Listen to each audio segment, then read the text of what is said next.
Back, baby. Let's get it. Damn. We're live.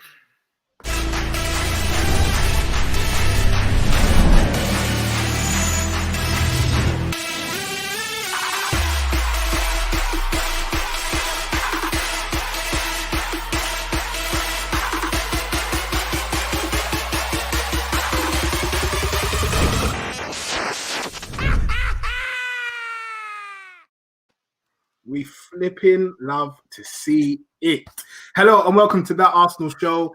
It's been a long time coming, and I know a lot of you have been clamoring to hear the views from what is quite clearly the most objective fan base out there. My name is Adam Charles. I'm from The Fifth Official. Please go and check us out on YouTube. Follow us on Twitter at TFO Show. And today I'm joined by what I hope will be a very regular panel of guests. And up first, we have the man who exudes positivity. If he broke his leg, he would say it gives him the opportunity to strengthen the other one. And I need to be more like him. And that is Igal. How are you doing, sir? You good? Ooh, I'm doing great, bro. How you doing? Let's party, bro. I'm fantastic. I'm still hyped, bro. I'm still hyped. We got Partey. I'm happy, man. Window ended well. You know what? And outside of our side of Arsenal, there's some interesting stuff going on at other clubs that make me laugh. So I'm happy. Yeah. We'll get there.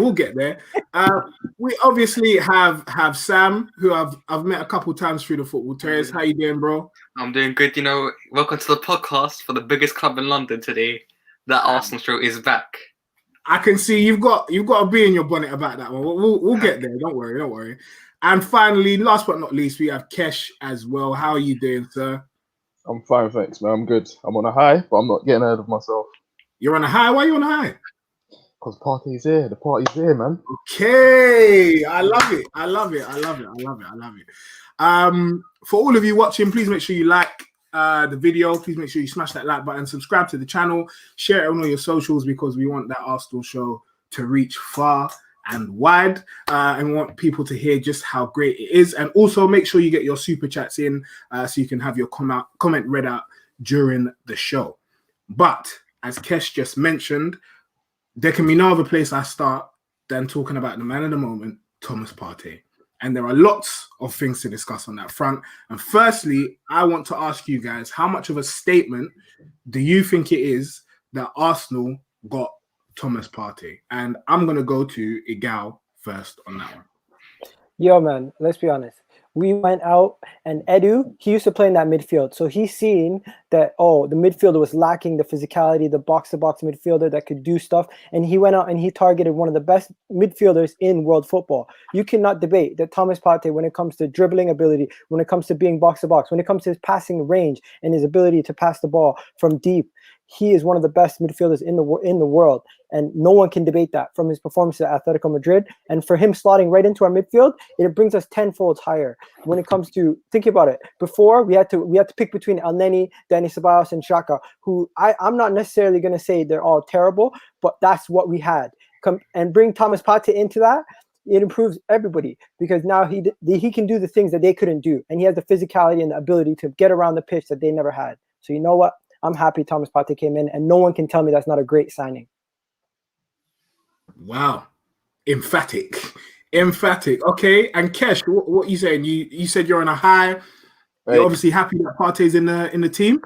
I'm well happy. When you think about Thomas Partey and you think about box-to-box midfielders, there's not many better than him out there. And if you look over the last few seasons and the type of profile that Arsenal go for as a midfielders, you can see why we always lose when it comes to playing against the top six, because a lot of our midfielders ain't got any steel in them.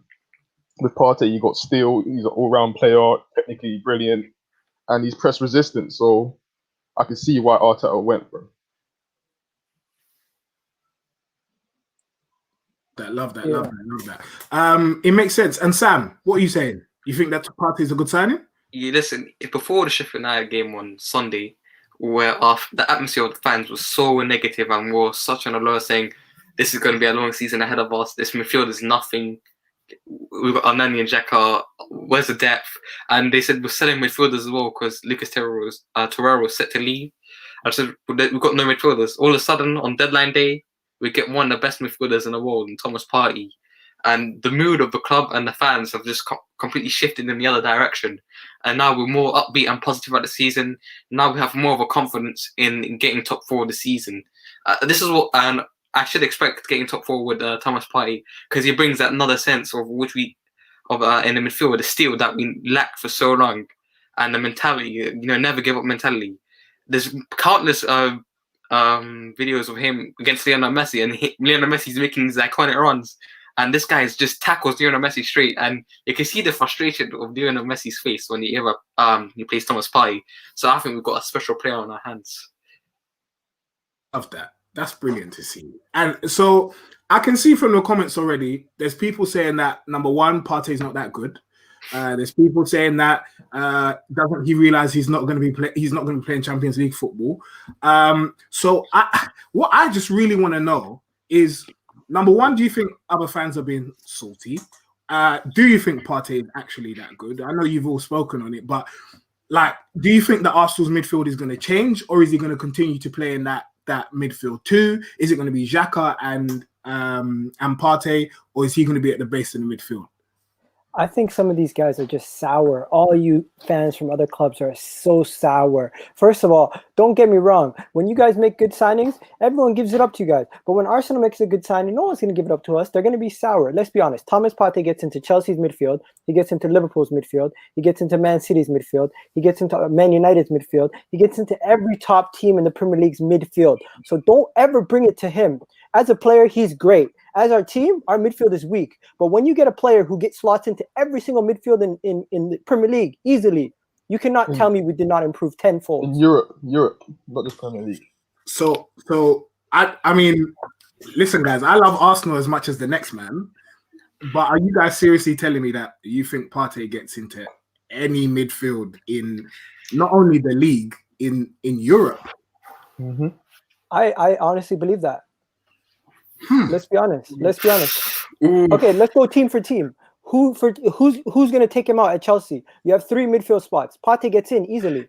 Manchester City. But Rodri, I mean, Partey, Kante. Listen, it's not why is it Partey, Kante? They play different ways. One is box to box. One is a defensive midfielder, original defensive midfielder. They're two different players. Okay. Right. Fair. And then let me go to Manchester United. You keep talking about Bruno and Pogba. What if you had a Partey? It would let those 3 guys do what they have to do. At the end of the day, if you have Manchester City, you have Kevin De Bruyne, you have Fernandinho who's finished, and you have Rodri who's never been the speed. He's never been able to play in the Premier League with the speed and the physicality that he needs. That's why he's played as center back and he's been played in so many different positions. So in my opinion, Partey slots into every single team in the Premier League like this, easy. And when you have a top 5 midfielder in the Premier League, that's what we have now. You can't tell me nothing different. Period. What do you mean Fabinho and Kante? Let's be honest. Fabinho and Kante are not box-to-box midfielders. Partey is a box-to-box midfielder. Have you seen his dribbling ability? He's one of the best dribblers in world football. Don't bring that stuff to me, guys. Some people don't understand the game when they talk about Partey. They seem to think he's someone that sits at the base and holds it down. That's not his game. He gets on the ball. He can get his engine can take him from one box to the other, and he chips in with a few goals here and there. Like, if you saw what Sky Sports put up and they showed his statistics compared to our midfield, he shits on all of them. And I think he'll do the same for other teams as well. Damn. Okay. I mean, I love it. I'm here for the positivity. I really, really am. And so now that you've spoken about the fact that he is not someone that just sits at the base of the midfield, do you see him being partnered with someone? Do you see Arsenal's formation changing? Or do you think that is literally just going to be him and Xhaka, or him and Elneny going up and down with the 3 at the back still? I think ideally you'd want over the next season or so, you'll probably see Xhaka get replaced. I'm not a big fan of Xhaka, but Partey is a sort of player that can come in and cover for Xhaka's mistakes at times, because he's got the engine to get back in time and help him out in certain aspects of the game. He's got the legs, and you know he's going to work tirelessly, so I think it's a plus. Okay. And Sam, what about you? How do you see Partey slotting in tactically? Tactically, I think, it's going to be a pivot of Xhaka and Partey, which I'm really excited to see. I have faith in Arteta. I see him because we've been the way Arteta plays is that he requires a Thomas Partey, and now he's finally acquired him. And the way we play, I think we can progress more up the pitch and make no more Mohamed Al sideways on the pitch. Yeah, no sideways passes. Yeah, forward pass. That's his mind mentality. Yeah, forward pass, not backwards. I remember against Sheffield United. Yeah, Mohamed Al Neni was on his Sheffield United's box. And he passes it all the way back to the goalkeeper. I was like, I can't wait when we play Thomas Partey when he passes it forward instead of backwards. So I'm just excited. And I mean, if he's excited, then the guy, I already know that you are. So, okay. But do you reckon I'm gonna give you a level-headed answer this time. Okay, I'm not gonna go overboard. Let's be honest. Thomas Partey brings us something that we haven't had since we lost Santi Cazorla. He has a guy who will not hide in the midfield, who can receive the ball under pressure, and nobody else can come near him. He's like a force field. When he receives the ball, you can feel comfortable for him receiving the ball in your own box, for him receiving the ball deep in your own attacking third. You can feel comfortable for him receiving the ball deep into the other opponent's attacking third. It doesn't matter where he receives it. If there's people around him, you feel comfortable with him receiving the ball because he doesn't lose the ball that easily. And that's something we haven't had since Santi Cazorla. And that is one thing that I'm looking forward to. Well, okay. Thank you, guys. We have a very special guest, and his name is DT. How are you doing, sir? I'm doing very well. How are you? I'm fantastic. We're talking about Partey. We're talking about how he's going to slot in tactically. These men are very, very excited at the prospect of having Partey in the team, saying that it's a statement. Especially considering Arsenal don't have Champions League football right now. What do you think about that? Partey walks into any midfield in the Premier League. Simple facts. There is not a single team in the Premier League, Man City, Liverpool, who he does not walk in. I watched him against Liverpool before lockdown, and he's one of the reasons why Madrid went and beat him at Anfield. He was colossus. I've watched him in the flesh. I've watched him live when he played against Arsenal in the semi-finals. And I remember they went down to 10 men pretty early at the Emirates, and he actually slotted in at right back. So he could actually replace Hector Bellerin if he wanted to. Listen, the guy is an absolute monster. And £45 million for a player of his caliber, we have robbed Atletico Madrid.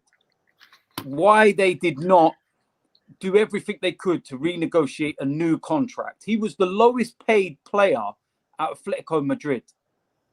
You've got a player of that caliber. You know what release clause he's got. You know Arsenal are sniffing.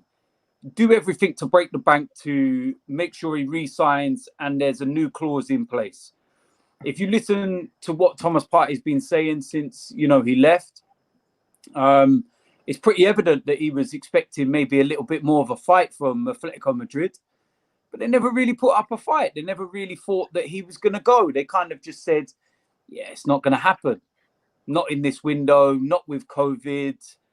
Whatever reasons, they were very, very adamant and very confident that Arsenal did not have the funds or the capability of coming in there and taking Thomas Partey. And on the day of the window, we went into La Liga offices, said, here's your money. Now we're going to go and take him. Bye-bye. And you can have Lucas Torreira in return. But we can take him back in a year if we want to as well. They've been well and truly mugged off. And that's why when you see Simeone apparently going mad, do you know what I always look at when a player leaves or certain things? I've seen lots of comments from other fans within La Liga who are celebrating Thomas Partey leaving because they now know they don't have to face him. Real Madrid fans buzzing. They don't have to face him. He is an absolute monster. This is the closest thing we've got since Patrick Vieira left. The statement is there for all to see. We've never, the closest, actually, I'll tell you truthfully, the closest we've ever come to replacing Patrick Vieira was Abu Dhabi. Yep. But He's his a baller. injuries just completely ruined him. That broken ankle against Sunderland by some bonehead that nobody even remembers the name of now just completely ruined his career. That is the closest. But a lot of people will say he's a defensive midfielder. He's not. He's an all-round midfielder. He can sit at the base if he wants to. He's more of a box-to-box. His dribbling ability is one of the best in the Liga. His break-up play, the interceptions, he's literally got everything. £45 million. Now on that, We robbed them. I wanted to talk about that. So obviously the Cronkies were involved in the Partey deal, and for ages they've been seen as stingy, as tight, as not wanting to put the footballing success of Arsenal at the forefront of the club's operations. But here we are, post-deadline day, and you've got reports in The Athletic saying that they provided the additional funds needed for Partey. So now, do you guys think that, first of all, in fact, do you think that this has impacted your view of the Cronkies, or are we just being happy over something that should have come from a very, very long time ago? Aditi, I'll come to you in a second, but let me go to Kesh first. Go on. Listen, I'm not going to buy into all that. Cronkies helped out or provided the funds. At the end of the day, they've been so long this thing's going on where they've not supported the manager to the fullest. Just because they've gone and signed one quality player don't mean anything's changed. And I still stand by that. Like, they need to do more or they need to leave. Simple as. I think that's not fair, because I don't think Stan Kroenke's the head of the ship that we always talk about. It's Josh Kroenke, and what they've been doing with all their franchises in America and what they've been doing with Arsenal is they have reconsolidated all the people in the back rooms, and they've almost changed all their backroom staff, and they've started a new regime in every single place pretty much. And what they're doing at Arsenal right now with Edu, Arteta, I can see a plan, and I can see that they won't need to invest as much if they back Arteta every window and bring in his first targets. Because when was the last time Arsenal brought in their first target? We usually go for our second and third. And this is the first time I can say we went and got Thomas Partey, which I think was our first target. So you don't think that you think that it's harsh to say that we were clamoring for the easiest thing that the Cronkies have given us? You don't think they deserve criticism? They don't deserve all the credit yet, but at the end of the day, we have to see after a 2 to 3 year process if they continue this. Okay, Sam, I can see you shaking your head. What are you saying? Because the Cronkies have been here since 2007, and if you've seen the way Arsenal has gone since then, it's been a downward curve. Every year, yes, we got top 4, but listen, Arsenal Wenger worked miracles with that squad, and the Premier League wasn't where it was back then. The Cronkies have constantly underwhelmed Arsenal from year in, year out. We can go back to countless times where we've missed out on world-class players due to the Stan Kroenke stubbornness. I know some Arsenal fans may disagree with this statement, but it goes to show that Arsene Wenger was not penny pinching during his years at Arsenal. I believe it goes to show how he was not backed during his final years and the latter stages. Yes, I think he should have gone earlier, but it goes to show that Arsene Wenger wasn't up for all the transfers that we didn't get at Arsenal. Fair. But I hear that. Okay, DT, I'm sure you saw we've got a super chat here. Someone has paid money to say that you're on the coke. So I think that's ridiculous. But here we go. Can I just say, if that is you in the display picture, I suggest you go and take some coke as well. You might have Fair. But you on Partey, you said that it's a great piece of business. So are you giving credit to the Cronkies, or do you think we're clutching at straws here? The thing is with Stan and Josh Kroenke is that Arsenal was a very profitable and a very easy business to be involved in when they first came along. We go into the Emirates and everything else. And that is, for me, when we needed Stan Kroenke the most. When we were losing our best players and the Invincibles was breaking up. And we knew that things were going to be difficult moving into a new stadium. That's where Stan could have turned around and said, you know what? To steady the ship for the next 3-4 years, I'm going to dip into my own pocket so the manager gets what he wants and we don't lose a whole host of talent. I want the money back, but it's going to be like a loan. You know, nothing wrong with that. No fan would have said anything wrong with that. But it never happened. We went through that really bad period and no trophy and whatnot. And then I think a big turning point in recent times for me was when the fans started getting a voice, when the fans started actually, speaking up and being able to show exactly what they felt. And I'm not just on about Arsenal Fan TV and myself, and I'm on about the fans that started staying away from the Emirates. It was embarrassing going to games and there was red seats everywhere. People would make jokes saying, oh, how nice of everyone to wear a red top today in an area where it was just clearly seats. And for a club the size of Arsenal, that was embarrassing. We did not move into the Emirates to have empty stadiums, Europa League football. And I think that had a bigger impact on Stan Kroenke, Josh Kroenke, and everybody connected than we all realise. And, I've been in amongst a lot of the protests. I've been one of the reasons why there has been a lot of protests. But,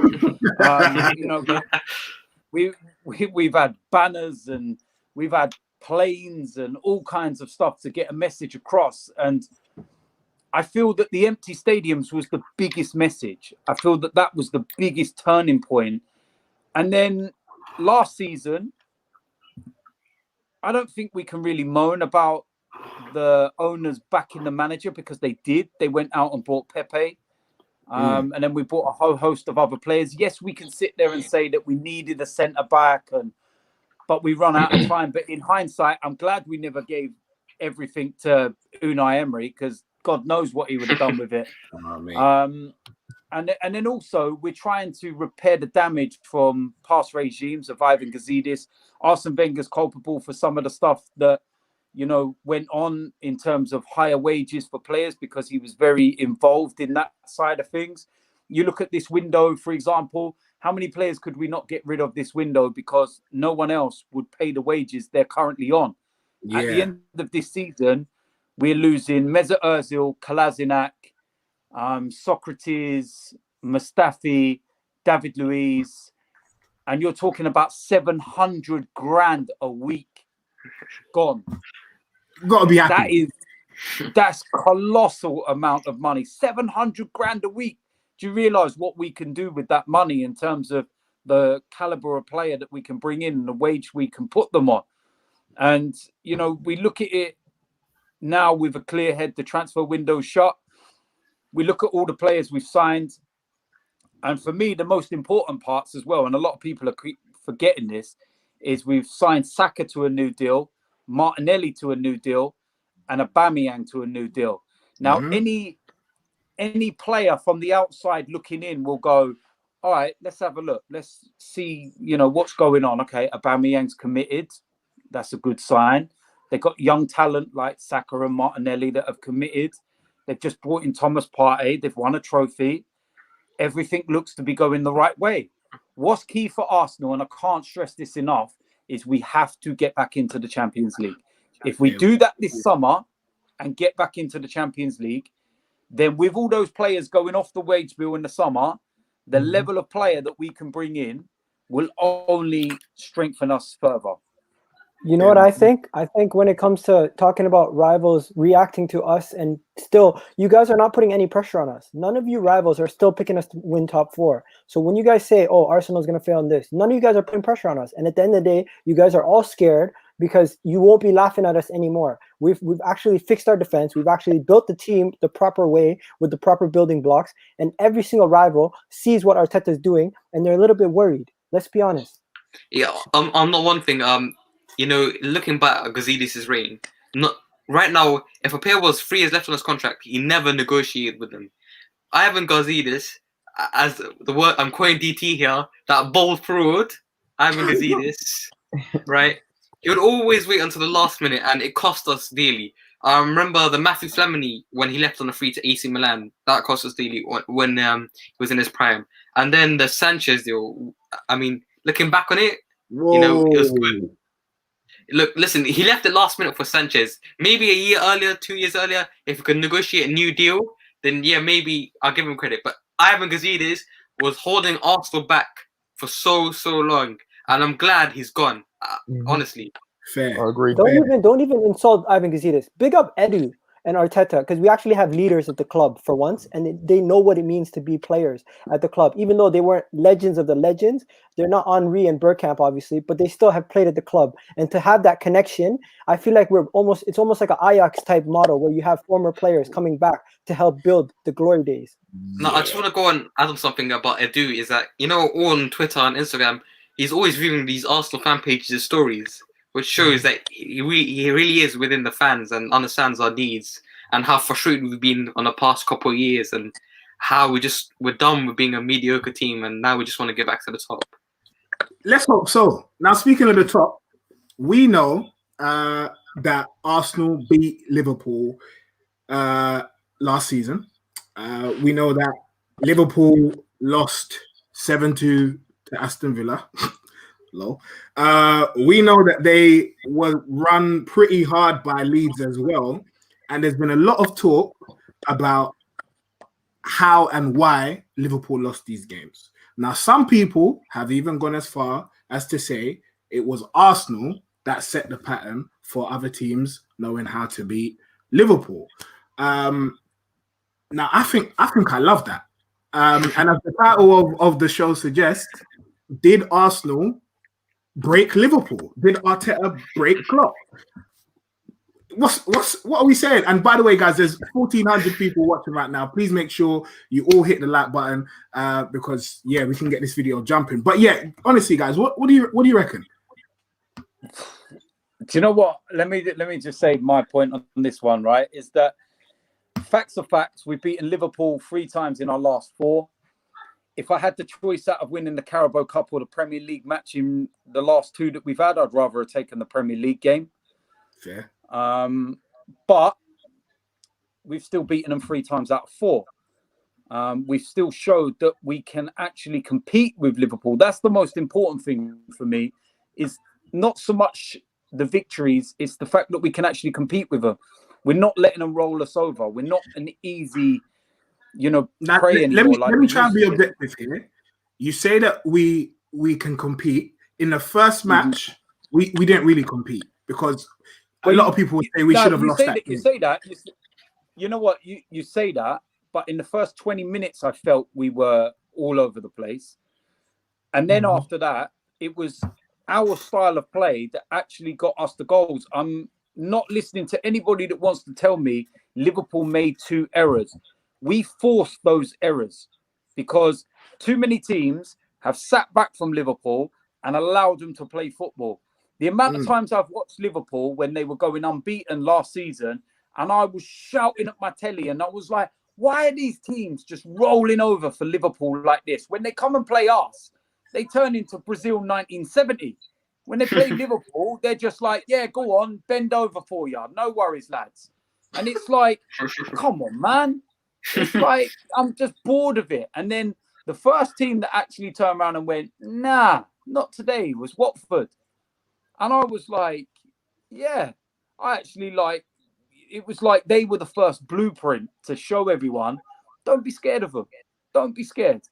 And then after lockdown, I don't know whether it was because the league was already won basically or anything, but teams started to get at Liverpool and show no fear against Liverpool.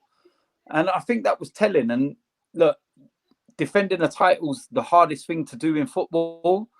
And I think that Liverpool are starting to realise already that teams are going against them this year now with no fear. And the other thing as well is that going to Anfield with no fans, they lose that fear factor as well. It's not the same. It's not the same. No. And what about the rest of you? Do you guys agree? Do you think that there's actually credence in this whole thing? Go on, Kesh. I wouldn't say we broke them. What I would say is, without Salah and Mane in the same lineup, I do feel their press kind of lack. It's not the same with them both being in it. And I think Liverpool now is coming to the point where teams are actually going to try to attack them rather than sitting back, hit them on the counter or try and get a goal from a set piece. Teams are actually going to put runners in behind. And I don't feel Gomez and Van Dijk is used to that. So I feel that's their downfall.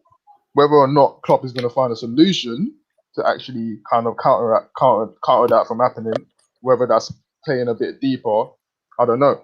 But he's the manager, so he's going to have to come up with a solution. Yeah. It was 30 years. All that love and affection and everything that you guys been waiting 30 years for. Now that you have it, you're going to realize the pressure of being the champs and having that target on the back of your head every single night, knowing that every single team is coming after you and trying to give you their best. And that era of invincibility is gone. Let's be honest. Leeds came, they showed you guys that you guys are not invincible. We came, we had a couple chances. We didn't win the game. I think we should have played more attacking and we could have won that game. Honestly, even though we were outplayed, let's be honest, but then you lose 7-2 to Aston Villa, and that kamikaze football, that rock and roll football that he was playing, it might not work if he plays that high line. It's high risk, high reward, and this year he might get found out. And you know what? I did predict that they were going to finish fourth, but they could still win the league. I don't know. You predicted that Liverpool were going to finish fourth. Yeah, at the beginning of the season, but they then. That's okay. bold. You know what? That's a Hey, bold prediction, that's a man. man with an opinion, and far more for me for ever trying to tear a man down. I wouldn't do that. Very, very bold, man. That's a very bold No, prediction. but Can I just quickly say as well for Liverpool fans, where you was mentioning about 30 years since their last title, to put that into perspective, Gunnosaurus was 3 years old when you last won the league.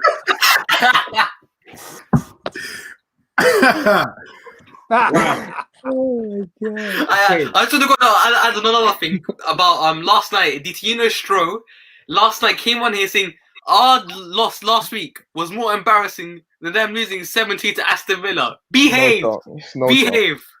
No chance. I just don't know. Mate. I mean, 7-2 to Aston Villa. It's As champions, that shouldn't happen. It shouldn't. It Yo, shouldn't happen. I need to talk about these fans. We need to stop being defeatists as fans, because if you go to Liverpool, an Aston Villa fan before that game would have told you we're not going to get nothing this game. More fans need to be like, yo, we can beat any team. Even though you might not think your team can do it, you still need to support your team and back your club, because when we lose, there's fans that are saying, oh, we were going to lose anyways, and they always are so defeatist. Stop covering your backs and just go out there and put your heart on your sleeve and support your club. I hear it. And again, I can see people in the comments saying it's been 16 years since we won the Premier League. We don't have a European trophy. Listen, you're not telling us anything new. We, of all people, know this better than you guys do. But it still doesn't change the fact that you lost 7-2 to Aston Villa. And it's not even being salty. It's not even being disrespectful. It's just factual. And considering Arsenal were one of the first teams to do it, and as DT clearly said, 3 out of 4 games Arteta's beaten Klopp, I think it's a fair question to ask. But oh look, we've got a super chat from Stro, and he says, wait, hold up. What did I apparently say? No, not Stro. It was the other guy, the bald guy. It was on the not Stro. I apologize. What, the I got you filthy mixed fellow up. guy? Don't do that. No, not Filthy Salah, the bald guy with the beard. Not Stro. I love Stro. He's actually a calm guy, but who was the other guy's name? The bald guy. Drifty. Is it? Oh, yeah. yourself. I apologize that I got you mixed up. Stro, it's not you. We had debates with Drifty over before the games and stuff on AFTV, and his delusion is real. And I know you're probably watching as well, Drifty. Listen, anytime you want to debate, man, and this is the thing about Liverpool fans that winds me up. And I told him that time, he was very, very relaxed in those, debates that we had beforehand. It was just troops that he got very animated with. But Liverpool are having a go at Arsenal fans and trying to mock us as a club for going through the same kind of spell that they've gone through. Like, it's hypocrisy of the highest order. Liverpool have gone 30 years without a title. When Jurgen Klopp took over 5 years ago, they had players like Jimmy Traore in their defence. All right, they were drawing 1-1 with West Brom and doing olays in front of the Kop. It stinks. It's all part of a process. Any genuine Liverpool fan who's humble enough to admit they can see the pathway that Arsenal is taking is very, very similar to Liverpool's. That we're, got a manager that we need to, trust, who will implement his own style. Now we've brought Thomas Partey in. I expect our formation to change around as well. And you will start to see a difference in the way that we play. But I just don't get it. We've been outside of the top 6 once in 25 years. Once. And Liverpool have been in the Europa League more times in 25 years than Arsenal have. Damn. But yet they're sitting there going, you finished 8th, you're this, you're that. Well, hold on a minute.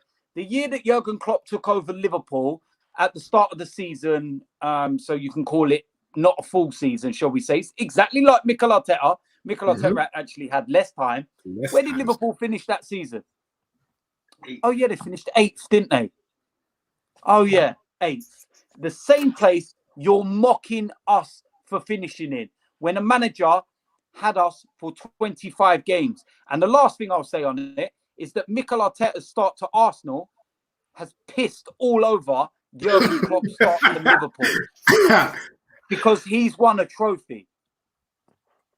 It's as simple as that. In the first year at Liverpool, seriously, the only thing that Jurgen Klopp did in his first year at Liverpool was get new teeth. And don't forget, he bottled the Europa League. Against two. Unai Emery. Unai Emery. Against Unai Emery. Again, we've got another super chat here from TD Shift. Sorry, I think I did see your other one, TD. Sorry. He says, DT, Mikel has changed so much of the background at Arsenal, and 100% agree with what you're saying, DT. And I love this show. And DT, love from Australia. Is it possible to jump on, or is it a closed session? It's not a closed session. You can definitely jump on. Terry, if you're watching, which I think you are, if you can send out that link, that'd be flipping fantastic, mate. We've got another super chat here from Dark Bear. If I can go down and find that one, I will in a second. That's definitely not the comment. Oh, well done. You know the score. Well done. We've got another one here from Christian. He said, what's your thoughts on certain British fans trying to bully foreign fans, insinuating that their opinions are void based on their location? Salute to DTP. Stop dyeing your beard. Nah, I'm playing. Ha ha ha ha. Top banner, mate. Thank you very much for the super chat, though. And there is another one. I will find it. There's another one here. He said, DT, I agree. Shambles from us. We've been on your path. And here we go. Here's the one from Dark Bear, who says, deluded Arsenal fans, how many of their players get into Tottenham's first 11? It's coming into play. Son for the golden boot. Okay. Thank you very much for your super chats. Please, 1,700 people watching now. Please. That's got to be a troll. Like it. Can we just ignore them? Listen, that's got to be a troll. Is it? Genuinely has to be. Someone just paid money. Someone actually paid money to say that. That last super chat. Let me just say something. You see my team, yeah? We've won more trophies than Tottenham.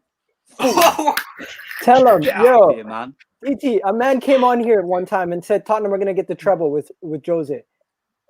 Oh, treble what? Are they doing it? What are they doing? The Audi Cup 3 times. This is the treble, bottle treble.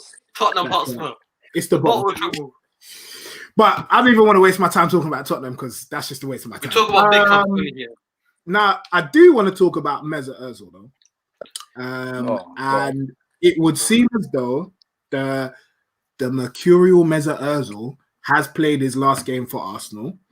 He's been left out of the Europa League squad. And in doing this, some people, rival fans and even Arsenal fans, have said that Arsenal have ruined a fantastic football player who we got in his prime years because we played him with bums and we treated him like dirt. Others have said that Ozil has been treated fairly and as he deserved. Now, first of all, I want to ask, where do you think it went wrong for him at Arsenal? I think where it went wrong is during the Wenger eras, during the latter stages where he started disappearing in big games and the work rate dropped off. I mean, we can go back to the game against, I can't remember, was it Everton and Man City away back-to-back in 2016, where Mesut Ozil did absolutely nothing in those 2 games. And we lost both games. Believe it or not, we were actually in second place going into those games. Mm-hmm. And after those 2 defeats, Mesut Ozil did nothing. And after those 2 games, he started falling off a cliff. And then really his behaviour during the Unai Emery period, the Europa League final, and his attitude just stank. I mean, yes, I know we were losing by a heavy score, but there was still time to come back. And he's walking off the pitch. And then after the game, he doesn't even go to the fans. He just walks off like, I got subbed off. Oh, and honestly, embarrassing, yeah? Let me go on to this season. Unai Emery, where he's acting up. Yeah, you know what? I'll defend Ozil in this case with Unai Emery. He should have been in the squad, and it shows through the results. And then Mikel Arteta, everyone got a clean slate at Arsenal. Even Mohamed Elneny got a clean slate, and even then he still can't get into the squad. It shows me it's an attitude and mentality problem for Mesut Ozil. That is interesting. That is very interesting. Okay, I'm surprised by that. Very surprised. And Kesh, where do you think it went wrong for Ozil? I just think he lacks the motivation. Like after Germany got rid of him, I felt he lost passion for the game. And once you've lost passion for the game, that's it. You're only going to go downwards. For me, I think the club's doing the right thing, trying to force him out. I know it's not fair, but life is not fair. Come on, we all go through things. You just have to pack your bags up, move on, and find a new path. Simple. That's so harsh. I can't believe what I'm hearing, guys. Like, I know you're going to give me some good news. Surely. Yeah, let's be honest. Mesut Ozil as a human being, he's a nice person. He does a lot of charitable work. He's a great person. But as a footballer at Arsenal, even I can't back him in this situation. Let's be honest. He hasn't done enough for ever since his contract year where he played out of his skin for like the last 7 games before Alexis Sanchez left and he got his contract. We haven't seen the best of him. And I can't remember a performance besides that Leicester game at the beginning of the season where he performed well. That's the last time I remember seeing him perform well. Even when he was playing under Arteta earlier in the season, I don't remember much about Mesut Ozil. I can't remember the last decent game where I've seen him boss the midfield. And to me, he's a player. When we signed him, we signed him on a similar hype to Thomas Partey. He was one of the best midfielders in Spain. We brought him over, deadline day. Everyone was excited. And now he's leaving. He stayed long enough to see himself as a villain. And he became a hero. But it's just sad. Wow. Okay. So no one's backing him. What, DT, you're not backing him now? Listen, there's nobody that's backed him more than me. But the thing is, do you know what? This works both ways. Firstly, I'm annoyed that we wasted his prime years with Olivier Giroud up front. I think that the year that Leicester won the league, if we had an Aubameyang up front, for example, with Ozil and Alexis behind them doing what they were doing, we'd have won the league that year. And I've no doubt about that. Mesut Ozil was on to break the assist stats by Christmas that was held by Henry. Not even Kevin De Bruyne can break that stat record. That's how good it is. And he nearly broke it by Christmas. And then Olivier Giroud decided to go nearly 20 games without a goal or something. And then now, I just feel that the relationship's completely broken. I feel that the first sign of it was when Ozil spoke up about the Muslims in China. I feel that was the first break because Arsenal distanced themselves from it. I don't have anything against Mesut Ozil doing that. Why shouldn't he? He's a Muslim as well.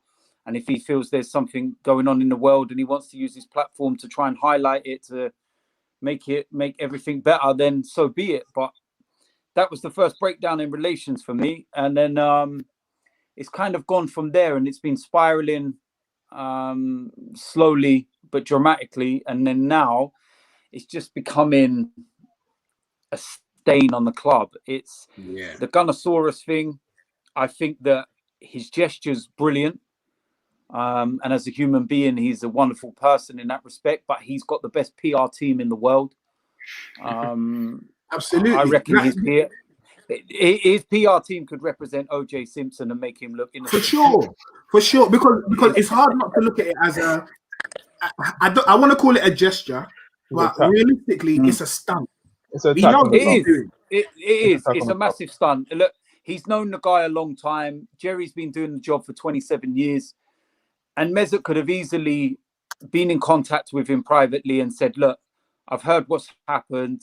I've known you for a long time since I've been here. I don't like what's going on. I'm going to cover your wages for the remainder of the time that you're out. We'll keep this between ourselves. It is what it is, you know, and that's all you needed to do. But given the fact of how it came out, when it came out, and there was sly little digs in there that whilst I remain an Arsenal player, as if to say, like, well, if you get rid of me, I'm not going to pay his wages. Yeah. So there's like these veiled little digs. And then when Guendouzi left last week as well, I look at the tweet that Ozil put out and I thought, again, it's like another little dig at the club, like stating about, you know, go and show what you can do as a player now, as though Arsenal have stopped him, held him back, or he's not valued, or whatever it might be. So, from what Can I I'm say hearing, something off as well? Yeah, go on. I'm just saying the last thing I was going to say was quickly is that from what I've heard is that Arsenal want to pay off his contract. They don't want to pay the full amount, which is around about £13 million at the minute. I actually don't have a problem with Mesut Ozil holding out because he never, you know, asked for that contract of that size with that wage. That's what the club gave him. And if you, me, or anybody had X amount of time left on a job and we were expecting an X amount of wage and we were told we want to terminate it now, we'll give you a payoff. If it isn't what I'm expecting, then why should I go? So I think the best thing for everybody would Arsenal to bite the bullet on this. They're going to be out of pocket £13 million either way. Either pay 13 now and get rid of Ozil and all of this drama at the circus that's around it, or you're going to lose £13 million over the next 10 months or so, paying him 350 grand a week to play Fortnite. Yeah. Go on, Kesh. What I will say is I don't agree with the club not backing him, but from a financial point of view, I do understand why Arsenal didn't do it. But then at the same time, Ozil's sitting on the fence because I think it was in April, they told him that he's not going to be included in the squad for Europa League or Premier League. So he's waited at this point to then make an attack back at the club. But Ozil speaks to the Turkish president, right? And he's known for war crimes and things like that. So I don't understand how you can complain about one thing that's going on in society and not be backing the other thing. I love you went there. For me, you can't sit on the fence on one side and then not do it for the other side. It's a fair point. I will say though. I will say we all do this. I'm guilty of it. I know I'm a hypocrite in some aspects. I'm sure each and every one of you are as well. But because Ozil is so high profile and I'm a nobody, I can get away with it. Ozil can't. So it does kind of make more sense for people like him who have the platform to kind of think, well, how are you going to do one thing and accuse or talk about how bad this is and not be a hypocrite. But you make a great point. You make a very, very, very, very, very, very good point. Just quickly, just to read out some more super chats. We've got Terry here talking about Liverpool conceding 7 goals against a relegation team. When Liverpool say they are the greatest PL team ever, is the worst result in EPL history. Facts. That is, I'll back that. Look at Terry sitting in the background, stirring his pot. Jamal Roberts says, if you're comparing life, Terry's loving it. I assume your unbeaten home run has started already. Now, we're just talking about the one, that won us the flipping golden trophy, but fair enough. There was another one in here as well. I will find that in a second. But Sam and Igal, if you're Arteta, what do you do with Ozil? What I'll try to do is find a solution and put an end to this drama. Because listen, this season is a big season coming up for Arsenal. It depends on our future. Depends on the season if we get Champions League or not. And I would like Mr. Oz to play some part in the season because listen, this is going to be a season like no other, where every 3 days we'll have a game, and there's no bye week in Europa League where you play Europa League game and then 2 weeks later, Europa League again. And this time, every week there's a Europa League game. So that's why I want Mr. Ozil, because the depth, and really during the Christmas period where there'll be a game every two days. So I think I want Arteta to resolve this issue, and if Miss Ozil fails to comply, like Mateo Guendouzi, then he can get out the door. No. Hear that? We have to be real, and we have to if Arteta has a plan to win us trophies and get back to where we need to go, only play the players who you see are going to be part of your plans for the coming future. And Ozil is not a part of his plans after this season. So why even have him in the team? Bring in Martinelli, bring in all those other guys. And also, we have a massive squad. Don't forget, we can't fit any of them anyways. So it's not only Ozil that he took out Socrates also. So this is ruthless, and this is what we've been asking for. We've been asking for people to be ruthless, and if we trust Arteta and we back Arteta to be the right man, we have to back him on these points. That's my point. Fair point. Again, we got another super chat from TD Shifts. It's gone off the screen, so unfortunately I can't show it, but I'll read it. He said, DT, I love Meza, but his time at the club is finished. What's your thoughts about having his contract terminated? And I don't think he fits Arteta's plan. Well done to him. But just on that point, though, you say that. I don't think he fit Arteta's plan before with the three at the back because there's no obvious place for him to get in. But with the Partey signing, I would imagine that there probably is a space for him in the team. So do you reckon it's because of a lack of work rate? And there was another comment here, someone saying that he even got subbed off after 60 minutes at Madrid as well.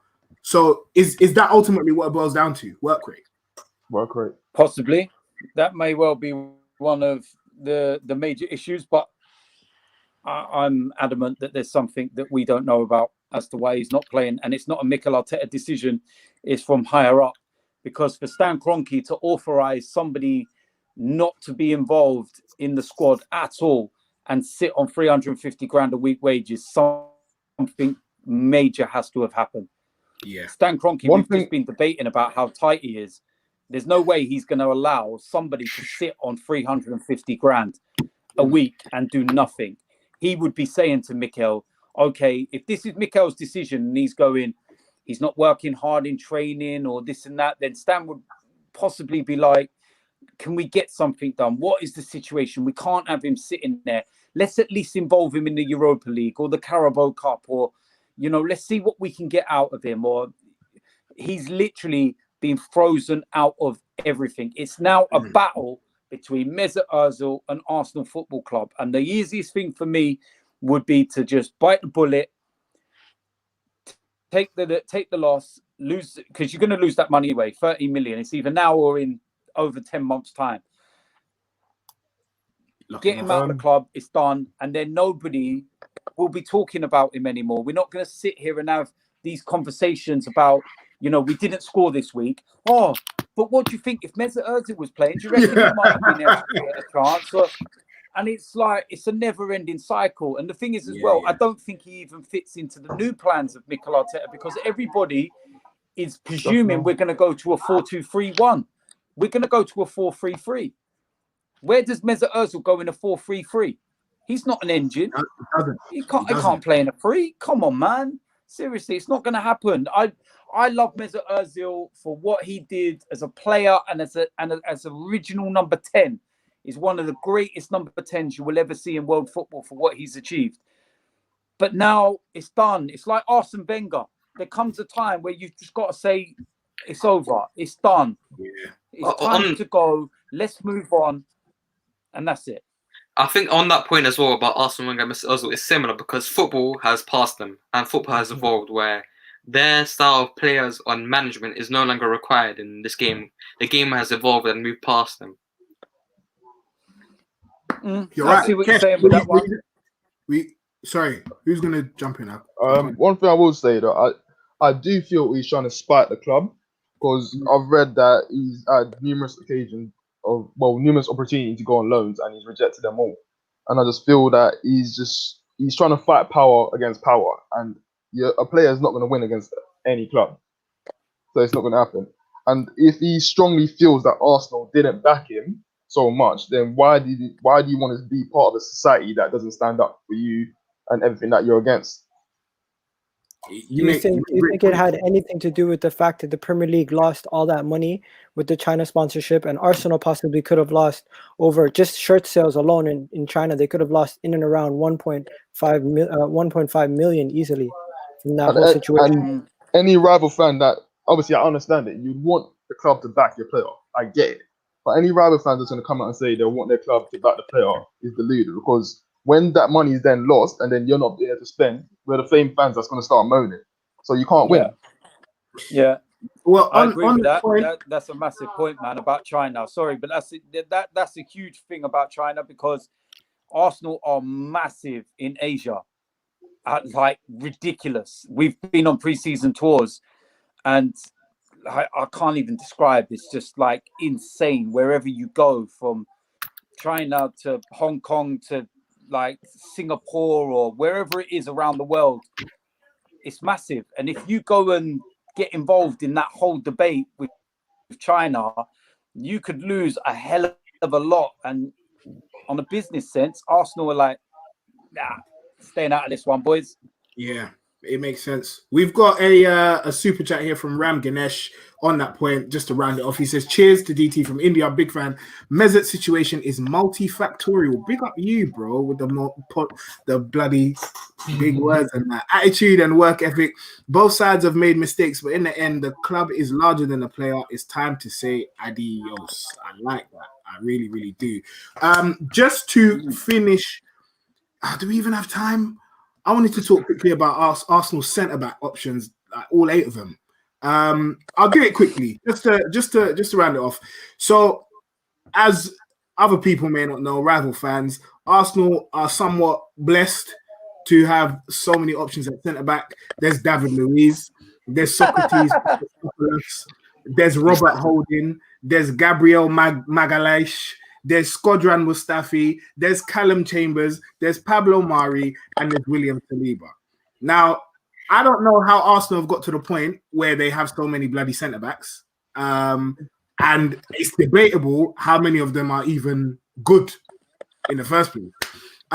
So I want to ask all of you, not many at all.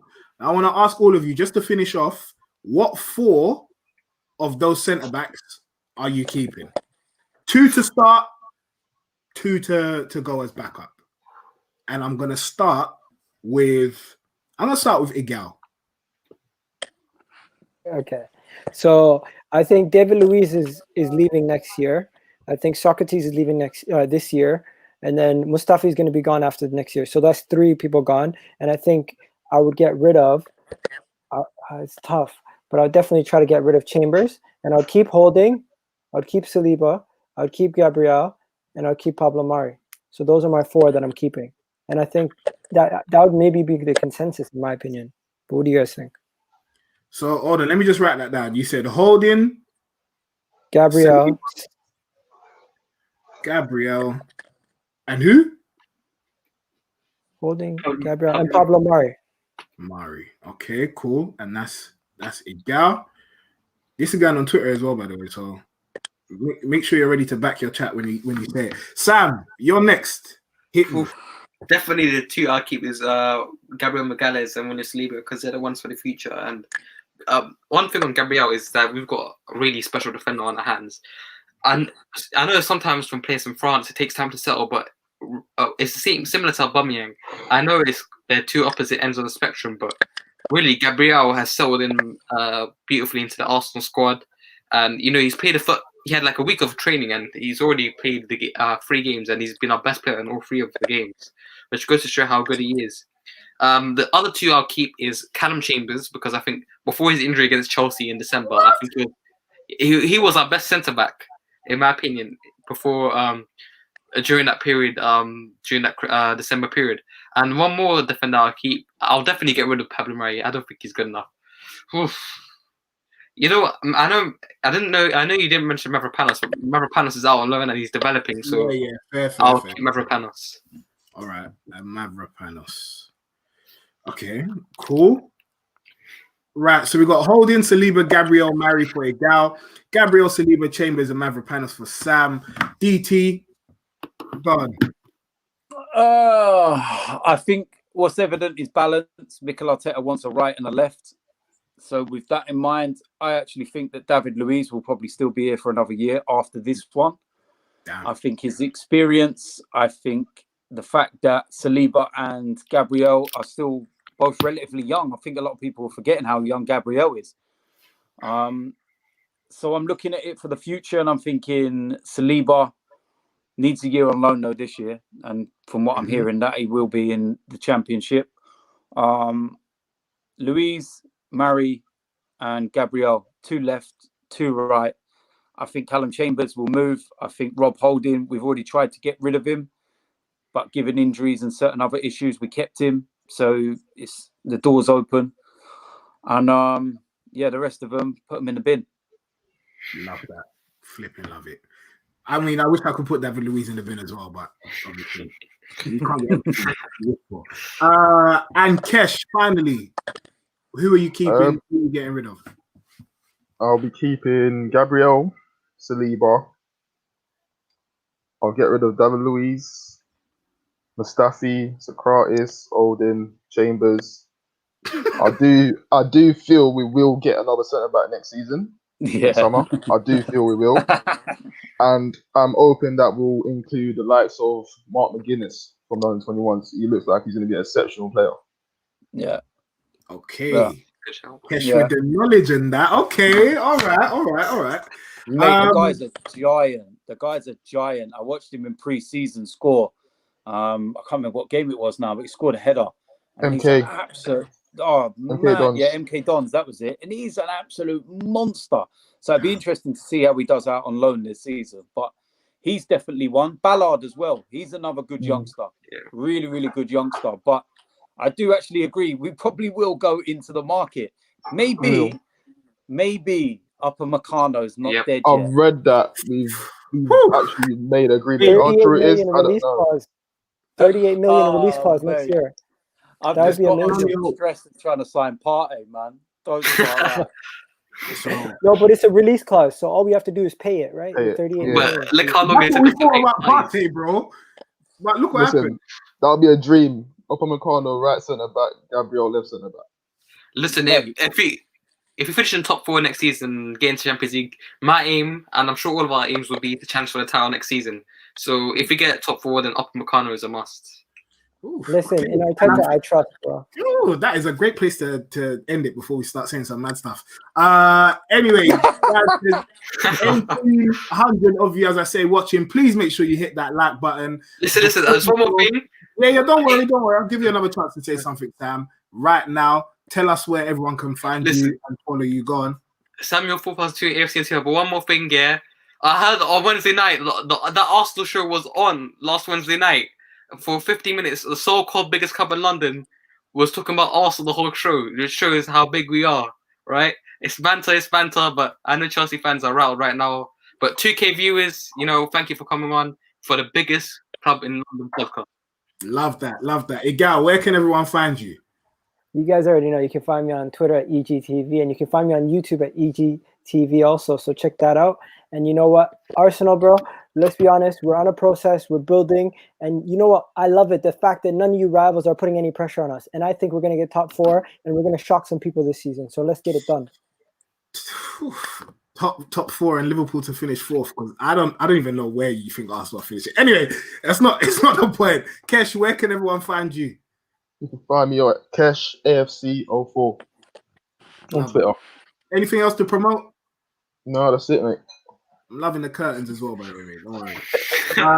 And DT, I mean, everyone knows where they can find you, but go on, tell us. Yeah, everyone knows where they can find me if I haven't blocked you. Do you know what I mean? But the one thing I will plug actually is my team's YouTube channel, DTFC 19. And if you go over, links are in my videos and whatnot. Tomorrow we're playing in the FA County Cup. We're live streaming the game, and Terry's going to be commentating. So get yourself over, get yourself involved. It's going to be a fun day. So where is that? Where's that game? It's played at our home ground, which is the Harlow Arena, but it will be live on the team's YouTube channel. Terry's going to be commentating. We go live from 1:45, kickoff 2 p.m. It's a full interactive show. Like the way we're doing it is proper. Listen, there ain't no $14.99 subscription charges here. It's free. Come and watch some proper non-league football and listen to Terry talk crap about Manchester United, no doubt. Robbie, how's second DT going for you, Robbie? How's second DT going for you? AFTV are in the mud, yeah? With a terrible coach. I think Scully is a finished DT number 1.